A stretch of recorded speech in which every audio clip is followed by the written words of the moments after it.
ఓం నమ శివాయ. ఓం నమో నారాయణాయ. శ్రీమాత్రే నమః. మాస్టర్ జ్యోతిష్యానికి స్వాగతం. మరిన్ని విలువైన వీడియోల కోసం నా ఛానల్ సబ్స్క్రైబ్ చేయండి, లైక్ చేయండి, షేర్ చేయండి. ఈరోజు చెప్పబోయే అంశం ఔషధాలు, వాస్తు. గృహంలో వినియోగించే ఔషధాలు లేదా మందులు వాస్తుపరంగా ఎక్కడ నిల్వ చేయాలని చాలామంది అడుగుతున్నారు. అయితే చాలామంది మెడిసిన్ని ఎక్కడ పెడితే అక్కడ పెడుతున్నారు.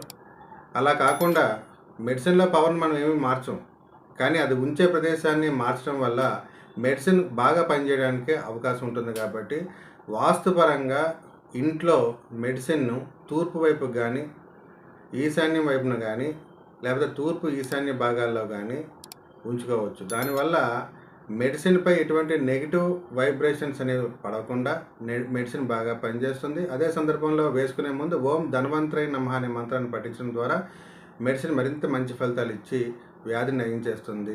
శుభం.